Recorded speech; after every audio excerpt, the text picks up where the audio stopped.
And so this is real. Stuff just got real. Now, what's interesting in the fire pit is can I do this? I'm at the United Lutheran Seminary, which is on the Gettysburg campus, which in Pennsylvania, which is where the Battle of Gettysburg was fought. I'm now sitting in the actual space where the Battle of Gettysburg was fought, the most significant battle of the Civil War, which turned the tide of the war for the Union. And right outside my window, so one of the things that's a tradition here we do pretty regularly, sometimes once a week here on the Gettysburg campus, is gather around the fire pit. I love it. So that's what there's a fire pit. I don't know if I can show it to you, but there's a fire pit right outside my window. So I'm sitting like literally, I'm less than 100 feet from the fire pit right now. So I'm I in your love fire this. pit, and the fire pit's outside. And the fire pit's outside. So I fire love pit, this. fire pit.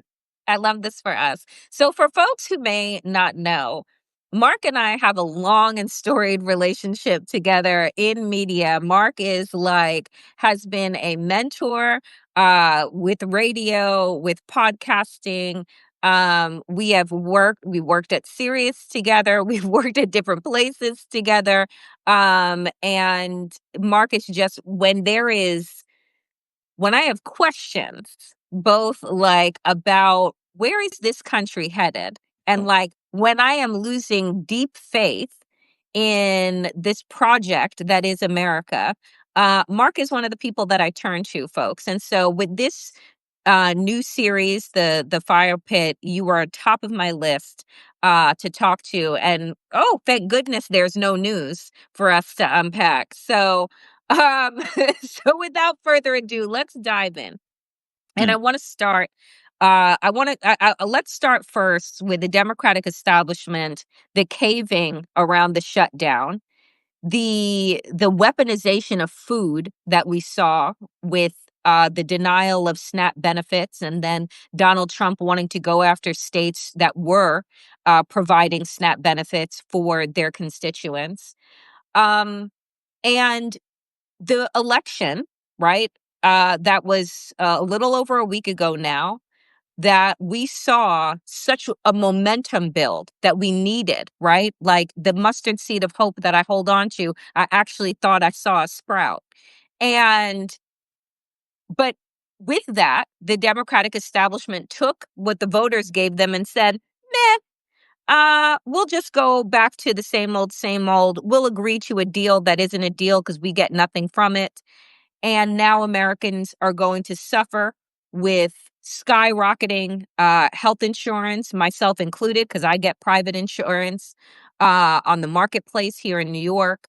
And I just want to get your thoughts, your reactions to the last 42 days of this shutdown, the results that Democrats failed to provide, and then what if anything you felt with this election that was a week ago. Well, again, first of all, glad to have you. I'm unworthy to be called a mentor to you. Um, but I appreciate the honor, and largely unworthy too, because I'm still so young. Yeah. Too young to be anybody. Mentorship has nothing to do with age, sir. Okay. Most mentors are like older people, but so I want to start with what you said. The Democratic establishment. I think, folks, we have to reconsider what that means, because I don't see those clowns who sold us out necessarily as the establishment. When most people vote, Okay. and when most people voted on Tuesday, those particular individuals aren't top of mind when it comes to representing the Democratic Party, or definitely not any subcategory of the Democratic Party. Nobody think about Jean Shaheen and Maggie, and especially not Angus. Now, the case has been made, and Tim Kaine, the case has been made that they were covering. Yep. Tim Kaine was covering for Mark Warner. Jean Shaheen was covering for um, um, Chuck Schumer. The only establishment figure that that comes to mind in the Senate is Chuck. And Chuck is problematic. Y'all know that Chuck is problematic in the sense he wouldn't even support Mamdani here in New York. Yep. So I think, first of all, to be more empowering for us, the Democratic establishment, the current one, made itself known last Tuesday. Yeah. That's the Democratic Party. And I want people to embrace that. You are the Democratic establishment. Now, what we weren't prepared for, and we should have been because they always do this, are some sellouts and some compromisers. And it used to be we would look at this and say, okay, well, this is just kind of, I guess, something policy related. I believe now, deep down, deep in my heart, I do believe that these clowns, that weren't just about to shut down.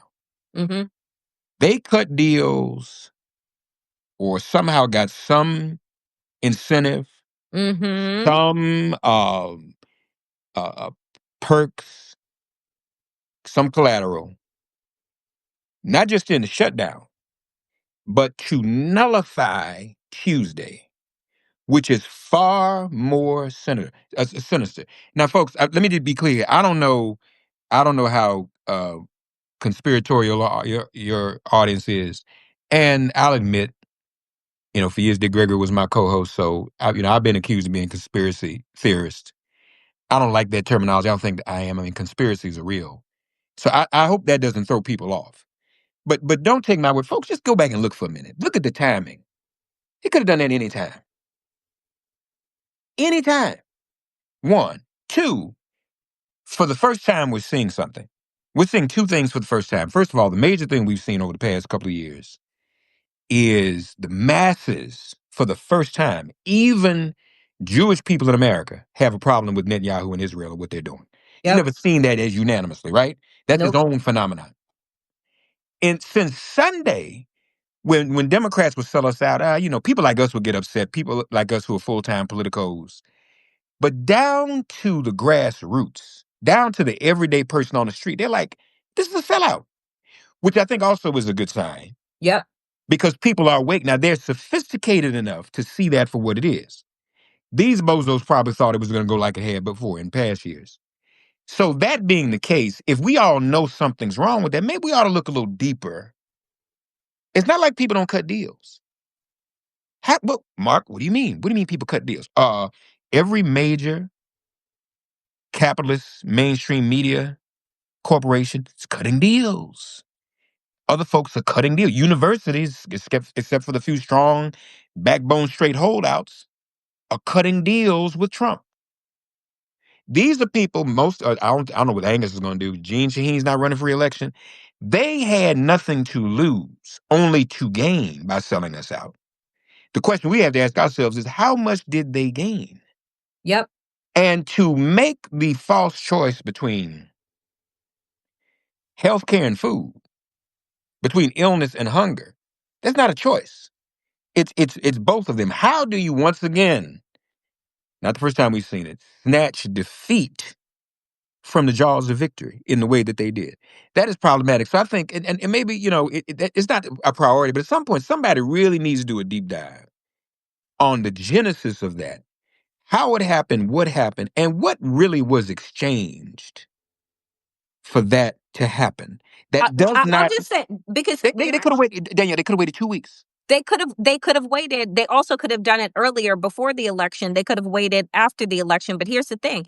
I do not think that you're a conspiracy theorist, because I said it 2 days ago on the Danielle Moody show. I said, what I want is for somebody to follow the money. I say this every single time that deals are made on our backs, to follow the money, because you chose those 8 people, and Chuck Schumer is responsible because he's the minority leader. Yeah. Right? So things are not supposed to go one way, or it's not supposed to be a surprise. You're supposed to have your caucus on lock. Yeah. So we know that this was a setup. So I say, who was it a setup for? Who got the money? Who got the influence? Who got the okay? And I say this every single time. I say, and we'll talk about this in a moment, Jeffrey Epstein, if you want to know the who's who is on who's on that list, follow the friggin' money. It was a $1.5 billion sex trafficking scheme. You're looking at these people and the amount of money that they take in terms of these 8 folks from AIPAC, right? You're looking at the amount of money that they take from corporate donors, these 8 Democrats that sold out in the Senate. Follow the money. But I feel like no one ever does that deep dive because we're so conditioned to disappointment and the status quo, right? We're so conditioned to the fact that, well, deals have to be made. But if you ask yourself, a deal is about an exchange, right? An exchange in order to get to a compromise. What was the deal? Right. Well, but I don't think people just ignore it. See, again, this goes back to the media question. We no longer have a thriving fourth estate, and media is contracting. The Daniel Moody show, Make It Plain, the Joy Reid show. None of us has 60 Minutes money and 60 Minutes resources to get into that. Yep. And 60 Minutes ain't gonna do it no more. Not anymore. So it's not just so yeah. And but then again, I want to emphasize though, what was the true goal of the deal? Was it just to end the shutdown, or was it to demoralize and nullify Tuesday? Because y'all, it's never just what we see on the surface. It's never just, oh, we just gonna reopen the government and cut a healthcare deal later. That wasn't all that was. That's not just what happened. We can't let it demoralize us. We've got to figure out ways so that it does not do that. How does in November 2024 Democrats lose one of their core constituencies, low income and poor people, to the Republicans, and then all of a sudden everybody comes back? Now I get it. Trump had lied to everybody, Right. but did we really lose what we thought we lost? Wait a minute. Let me finish. Spanberger and Mikey Sherrill don't become governors without black voters, particularly black women. Both of them got a higher percentage of the black vote than Kamala Harris did. That's what the numbers say right now. Mm-hmm. So you look at that on the surface, wow, that's something. Is it? Do you really, do we really believe that itself? So there are a lot of things, and I'm not knocking them. I'm glad they won. In fact, I'll throw you this one too. This one on your topic list. I had a guest caller calling the match show a couple of weeks ago and asked, well, he was complaining. Mark, Democratic Party's tent too big. That's why we can't get anything done. It's too diverse. Nobody can come to agreement. Partially true, but that's a good problem to have. We have to have a big tent because the other party only has one tent. We saw how the big tent doesn't have to be a curse for us. There are candidates that are, you couldn't have two candidates any more different than Mikey Sherrill and Spanberger together and Zoran Mamdani. Right. Personality, charisma, all of that. The fact that they all got elected proves there's room for all types, Mm-hmm. and that we have more in common than our differences. Mm-hmm. And I say to people too, the other two things that happen: public service commission elections are never stories, but that also showed a level of sophistication. Let's be honest with ourselves, folks. From 2008 to 2016, pretty much, our party, Democratic Party, and people allied with the Democratic Party only voted top of the ticket. That's documented. And we begged, you got to go down. You have to. So the fact that people voted for these state houses in this redistricting battle, the fact that people voted for the Public Service Commission candidates in Georgia, Yep. because we say in New York the rent is too damn high, in Georgia the power bill is too damn high, the rent probably is too. That also showed that people are willing to look at a diversity in terms of types of candidates and also deal with down ballot issues. You talk about moving the money. We know the Democratic Party, those who made that decision, the Chuck Schumers of the world, are governed and controlled by the consulting class. Mm-hmm. That's money. Mm-hmm. So I know the drill. If nothing else happened, consulting class called Wednesday morning. Y'all got to reverse this. Y'all got to do something about this. That's too radical, and we have to counter Zoran. Well, wait a minute. But what about Abigail and Mikey? Why do we need? They counter him in terms of demeanor. Oh no. We have to stop this. So and we know Chuck believes that. Yep. Right, he's got to go. So you put all of that in the mix. Something has to happen, and I hope people are inspired. Not because let me tell you something. Even without that, let's be honest with ourselves. We go into our own depression and self pity. We just came out of it, Mm-hmm. and then when we win, we become so euphoric. Oh, I don't need to vote no more. I voted. I'm good. That's the character. Those are the character traits of our side. Unfortunately, Mm-hmm. we have some bad habits, and I was worried Tuesday we have to. Oh, we won. I said, stop right there. Congratulations. We got to keep the ball. We got to hold the ball. We have to hold possession. Come up 2 years from now. Well, I did that, Brother Mark and Sister Danielle in 2025. You mean I got to do it again in 2026? Yes, you do. Yes, you do. So we have to walk and chew gum at the same time every day at all times. So those are kind of my takeaways from the whole experience. But I'm buoyed by what I'm seeing. People get it. I'm saying these things and I've been saying them all my life. But now people are saying them, on their own and seeing them. It is the logical conclusion, the logical extension of this political experience we're involved in. Folks, we've got to stay involved. We've got to run for us. Listen, front page, somebody gets elected to the Public Service Commission. What's that say to you? You can run. What does it say that some people would, and I'm not trying to put nobody down, but folks say, Abigail and Mikey like watching paint dry. I mean, that's the most diplomatic way I can say it. But they won, and they're going to do a good job. Everybody is not Barack Obama and Martin Luther King. Many of us watching are not. So what does that tell you? You don't have to be Jesse Jackson. You don't have to have that charisma to run and maybe serve on a little public service commission and save some people some money. I'm sure you too. People call us every day, Danielle. I'm sure this happens to you too. Man, I want to run for Senate. Hold it. Don't nobody know you. You just can't. So it's okay to Right. run for a It's state house or a right. state. You can make Right. as much of a difference starting on the corner where you are. That's old spiritual. Right in the corner where you are. Somebody far from harbor, you may help across the bar. Right in the corner where you are. That means that right there, advisory neighborhood commission, school board, the book banning, that is solved at the school board local level, not in the U.S. Senate. Police violence is solved on the city council level, not in the U.S. Senate. Redistricting is solved in the state house. Mm-hmm. Local, down ballot, down ballot, down ballot. Be a leader and get in there and run for office. Let me ask you this before we switch to the Epstein for several minutes, but I do want to ask you this about Zoran Mamdani because I do find him to be extraordinarily exciting. Reinvigorated the passion and the excitement that I had around politics that has been fading for many years now.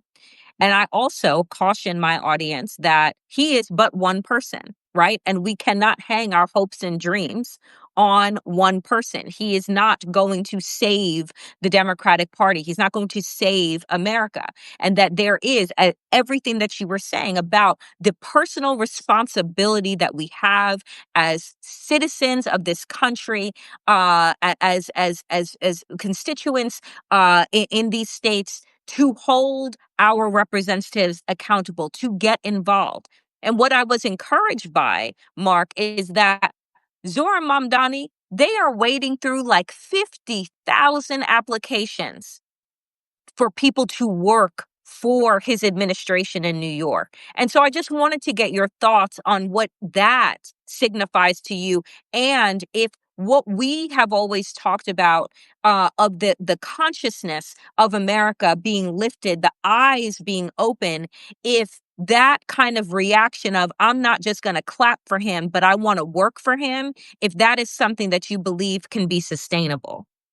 I think so. I'm encouraged by that too. He has all woman transition team too, by the way. Right. But one of my mentors, Dr. Ronald Walters, God rest his soul, professor of political science at Howard University, probably our most preeminent political scientist of the 20th century, said, when we engage elected officials, even those we elect, even those who look like us, we've got to stop genuflecting when they come in the room. They've got to be held accountable. I say that to say that means that those who are interested should go and work. But this is going to be a learning lesson for a couple of reasons. And I'm as excited about Zoran too. I know him. Danielle, there are people that you and I know mutually very, very well who did everything they could to get him elected. And I asked them, y'all gonna go work for him? They said no. So what do you mean? Mark, we got him in, but who's gonna hold him accountable? Who's gonna make sure he does what he needs to do? So working is not just getting that job, but holding whoever that is accountable. That's important. Not because of anything personal, y'all. And this is my own theory, and this maybe is another show. The office of mayor or mayoralties also, and the meaning and the power there has also declined. If somebody called me today and say, I'm running for mayor, I'd be like, you really want to do that? You know, what can mayors do? No, really, what can mayors do now? But be that as it may, I think this is going to be a learning lesson. I don't think, again, people don't need to stay in euphoria. We are going to find out, and this is what I'm looking for. See, I want to see the forest for the trees. We're going to find out who really runs New York. I encourage Brandon Johnson to run for for mayor of Chicago. Good friend of mine. I said, you didn't run for mayor. He wins. But we found out who really runs Chicago. It's not just about Brandon being the mayor for the sake of being the mayor. And I said, Brandon, let's look at this. And let's see what power you and other mayors really still have. That's why you have some people, they do mayor for first term, they get on out of there. Right. So I think, I'm just suggesting to folk that Zoran can't do everything, as you're alluding to. But what we can learn from this, and then really make a difference going forward. My theory, the NYPD runs New York. If that can be proven, then that's the next battle we got to fight, and that transcends the personality. So I think if we want to get in and work with him and for him, do it. But there are those who want to work on the outside, still work for him while working on the outside, still try and examine and understand the power relationships that have subsided and the ones that continue and the ones that can be built. That is long-term work. But again, it's work that has to be done. We can't sit on our hands. All right. 2 more questions for you, my friend, before I let you go, which is Epstein, Epstein, Epstein. What I have been taking this has been going on. Bombshells are dropped, stories are leaked, things happen, and we say to ourselves, this is going to be the thing that brings Donald Trump down. This is going to be the one, and we keep looking for the smoking gun. And what I realize of these 23,000 documents and the ones that have been highlighted, the ones that I've covered on my show, is that one, this sex trafficking, money, greed, pedophilia ring is so much bigger than Donald Trump. It is about power.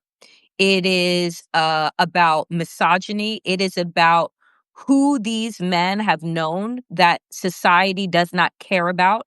They can abuse, they can oppress, and they can get away with it because of what industries they are. Whether it be Deepak Chopra, who is now implicated in these emails, right? Whether it be formerly known as Prince Andrew, Donald Trump, Larry Summers, etc., is that powerful men always seem to abuse women and girls. And what I want to know, and I also see the link between the white evangelical Christian church and what we have seen of the pastors and the ministers of megachurches who get brought down by abuse scandals, sex abuse scandals, rape scandals, pedophilia, their connection with Donald Trump. And I'm just wondering, we have said for so long, this is the line that can't be crossed. This is the line that can't be crossed. And my God, Mark, not only do they cross the line, they blow up the line behind them and they keep going. So what do you make of these revelations, of these emails, of this vote that is supposed to happen next week that Mike Johnson has been avoiding? And if anything of consequence is going to come from it? Well, first of all, let's grabbing my phone. I tried to plug my phone and everything fell on the floor. First of all, my battery was dying, but I'm okay now. First of all, um, there have been no real consequence. Well, I shouldn't say been no real consequence. People have not stopped going to the Catholic Church. All right, so and we've had other scandals like this even in black churches. Folks still function somehow. Something I can't quite understand. But in Trump's case, here's the big mystery for me. Here's the thing that really fascinates me. MAGA is with Trump unconditionally, except for this. Mm-hmm. So much so, if that's your guy, why would you want that stuff to come out on him?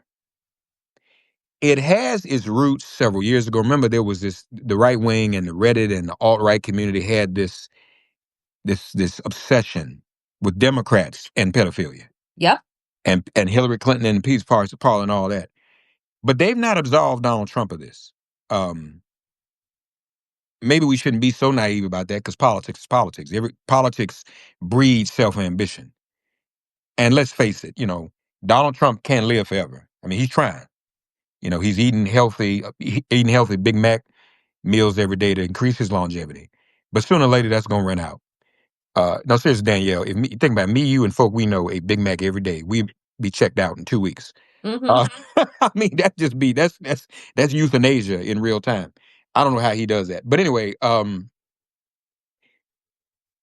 very curious about the need for those who love him to yet at the same time want to get into this and expose him. That's something else I'm still not quite clear on what that's really all about. And so to your question, will anything change? Well, the way this is going, it could change for him because it would appear today, just from what we see today, Yep. that his own people will turn him out. Mm-hmm. And we've not seen that. Other folks just when there's a scandal, they just get on out of there on their own. They cut a deal, or have somebody, Andrew's brother, say, "Bro, you got to get out this crib," and it's squashed. Right? Trump, he's not had that offer. There is no offer. So, but yeah, I mean, we know that this whole thing of abuse and pedophilia, and even hearing about Deepak, there's an illness and a culture that's out here. Yep. And we got to stop being naive about it. How many times, folks, do we go? I was just somebody the other day, and I saw a little sign in a public place: "If you are being trafficked, call this number." Mm-hmm. I mean, I'm Mm-hmm. seeing that more and more in the past few Mm-hmm. years, and I'm like, "Wow, this is really." And this has been a place I never would expect to see it. I said, "Just what's going on here?" So it's we can't keep our head in the sand in terms of the seriousness of it. I just don't quite get how his constituency is the most radicalized of all these days. So we'll see. This may be it for him. This may be his undoing. I mean, I pray that it is. And, I just want to reference because folks in the chat, they heard you say Catholic and they're like, Catholics are not white evangelicals. And what I believe I you didn't were say that. referring to is the fact that the Catholic Church was caught up in a huge, huge pedophilia scandal where they paid out billions of dollars. And guess what? People still go to the Catholic That Church. not only That was I was, not only was I making that point, but let me also correct person in chat. If Catholics do not, all Catholics clearly aren't white evangelicals, but there are a lot of white evangelicals who are Catholic, like J.D. Vance. People are doing this conversion piece now, and he wants to go to the Latin Mass and all that. I mean, so there in the U.S. Conference of Catholic Bishops, is pretty conservative. So no, I wasn't saying that in general. That's what me. My father's family, half of my family. I'm half Catholic if you really look at it myself. But what I am saying is though, um, to your point, where is the accountability universally when it comes to pedophilia? yeah. And people, I mean, not the Catholic Church is still thriving. It wasn't a mass exodus from the Catholic Church during their scandal, which has which surfaced 20 years ago. Mm-hmm. Mm-hmm. Mm-hmm. All right. So, my friend, again, the title of this show is The Fire Pit. The Fire Pit is where we go to gather, where we go to share stories and connect and build community. It is also at times where we go to throw things in, to let go of, to burn up old ideas, institutions, feelings. So at the end of Every interview that I do with my fabulous fire pit guests, I ask them, what are you throwing in the fire pit today? So, the Reverend Mark Thompson, what are you throwing in the fire pit today? The notion that the Democratic establishment is anything other or anyone other than those of us who showed up Tuesday. We are the establishment. The party needs to work for us. And again, I don't want that to sound too partisan, because we know, like, organizations like the Workers' Family Party and others had a role in that. But the Democratic establishment, I would say, redefine it to mean those who actually are promoting, protecting, defending, preserving democracy. Make that up. So if you're a progressive or on the left or Working Families Party or whatever you are, if you voted for those who would defend democracy Tuesday, and many of those just so happen to be Democratic candidates, then you are the Democratic establishment. And if you are that, if you believe that, that's not just about getting rid of the Chuck Schumers and holding other people accountable. That's about you asserting your ownership and responsibility in this democracy. So we partied all week. We got sobered up Sunday. Now, do we go back into a state of depression? No. You got to get them to go to work every day. Our 9-to-5s can't just be the capitalist exploitative jobs that can't help us afford our health care. Our jobs must be leaving this world better than we found it. And most of us can't do that on our 9-to-5 only. Most of us can't. So we might as well, in the short time we have here on earth, fulfill ourselves doing more than getting up every morning working for the man and punching a clock and kind of on autopilot. Because they can take that away. It was taken away. Many government employees lost that just this past week. Yeah. All that can be taken, but nobody can take away your job, your calling, your responsibility as a member of a democracy establishment to make the world a better place, to be sure that the sick are healed, that the hungry are fed. Oh, now he's preaching. He's talking like the gospel. No, you don't even have to be a Christian. We're supposed to visit the sick. We're supposed to care for women and children, care for the hungry, for the orphan, for the senior, for the elder. And that can start today. As a part of that establishment, check on your neighbor. Snap and kick back in just yet. And some of us are too proud to have that conversation with people, and some of us are on Snap and too proud to say it. There's a senior who lives down the block from you who might have needed a ride to the polls Tuesday. Don't let that happen again.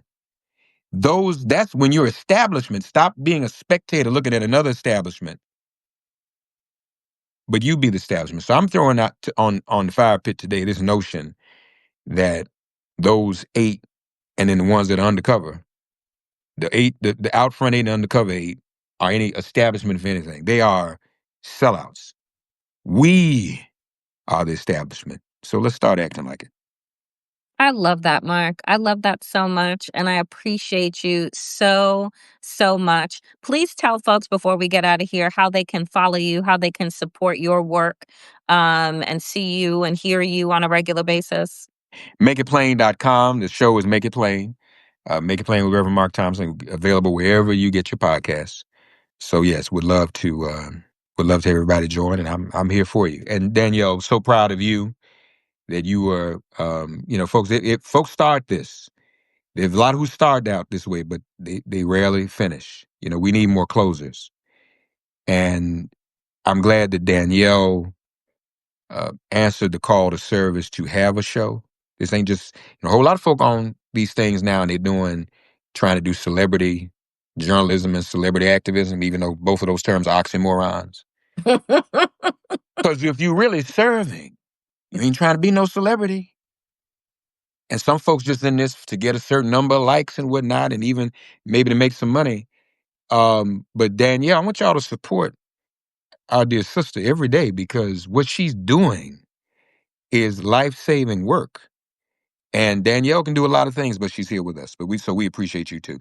I appreciate you, my friend, and we will be in conversation again soon. Folks, thank you so much for tuning in to the Fire Pit. New episodes come up every single week. Make sure to subscribe. I keep all my content free. But if you have a few bucks and you are able to, think about becoming a paid subscriber. But no, if you can't, you will never miss anything. Appreciate you all. Appreciate you, Mark. Be well, and I will see you soon.